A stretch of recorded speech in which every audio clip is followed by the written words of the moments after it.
meu nome é Bruna, eu sou da 304 do grupo da Liliane, da Larissa e da Emily. Então, o primeiro vídeo que eu vi foi sobre o milagre econômico, e com isso eu concluí que teve os prós. Os prós foi a construção da Transamazônica, a expectativa de vida aumentou em 9 anos, o PIB econômico ficou em 13% ao ano, houve a criação do Fundo de Garantia e começou a produção de eletrônicos. Com essa produção de eletrônicos, aumentou o capitalismo, aumentando também, assim, a geração de empregos. E os contras, eles foram a inflação ficar de 15% a 20% ao ano.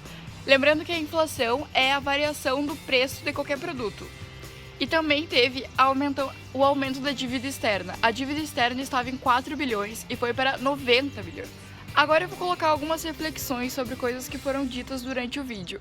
A primeira foi do especialista, que falou que o bolo cresceu e foi sim dividido para todos. Eu realmente acredito que não, por 3 fatores.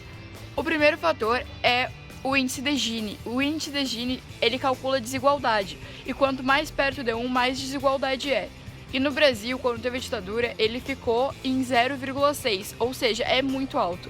E a gente conseguiu só reverter esse quadro em 2013. O outro fator é que 70% desse crescimento ficou apenas em 10% da população. E o terceiro fator é que eu conversei com meu avô, que tinha 28 anos na época, e ele falou que pra ele não ascendeu de vida, ao contrário, ele diminuiu. Ele lembrou que com essa história da inflação e tudo mais, ele teve que mudar de pensão. Ele morava em uma pensão de boas condições, onde era quarto com suíte e tudo, e ele teve que ir para uma pior. E agora eu vou falar um pouco sobre as heranças desse milagre econômico. O primeiro foi que Geisel ele fez muitas estatais acreditando que a globalização permaneceria estável e que o mercado interno continuaria ascendendo. Só que não foi isso que aconteceu. A globalização cresceu muito e o mercado interno enfraqueceu. Com isso, o Brasil entrou em uma crise. E as heranças dessa crise foi que o PIB ele caiu, ele não estava mais aquele crescimento chinês por ano. E também como não houve incentivos em heranças sociais, que era um investimento em saúde, em educação, muitas famílias de baixa renda não incentivaram os filhos a estudar. E teve uma colocação que foi: uma geração não consegue corrigir a anterior.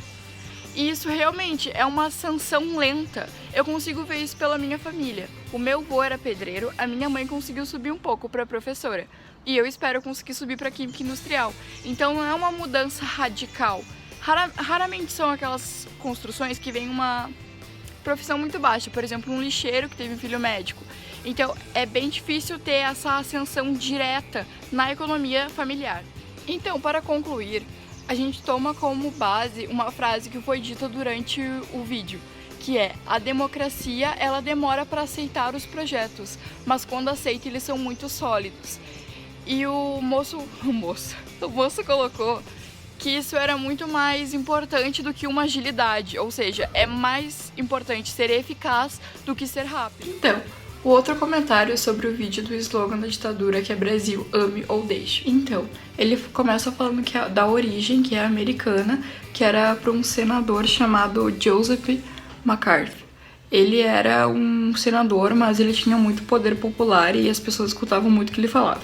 E ele temia muito o poder do comunismo. Até ele dizia coisas absurdas, por exemplo, que os gays eles estavam sendo manipulados pelos comunistas e coisas do tipo. E as pessoas acreditavam realmente no que ele falava. E esse slogan, ele era para difundir essa filosofia desse senador e foi criado por um amigo dele midiático. E também que esse slogan ele era usado como uma forma desse senador conseguir prender as pessoas que ele considerava comunistas. Ou seja, era só um pretexto para dizer: você é comunista, então você vai ser preso. É louco pensar como um senador tinha tanta influência, tanto penal quanto social. E depois de tudo isso ele teve uma censura, que essa censura era uma punição por ver que realmente tudo que ele falava e tudo que ele pregava estava sendo super equivocado.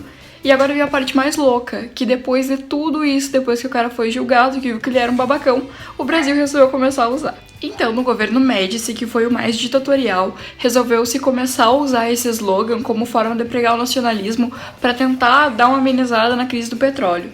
Então, como não tinha realmente meios viáveis de tu conseguir sair do país e deixá-lo, né? Então tu tinha que amá-lo, tu não tinha outra escolha. Então essa frase era uma forma de fazer as pessoas aceitarem tudo que estava sendo pregado pela ditadura, todas as normas, todos os requisitos, né? E as orientações do governo ditatorial.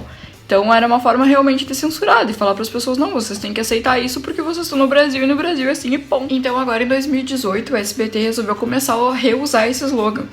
E eles reusaram e deu toda a repercussão, né, porque afinal eles estavam usando o slogan da ditadura, como se falasse que eles são coniventes com isso. E com o que foi e o que poderia ser, enfim.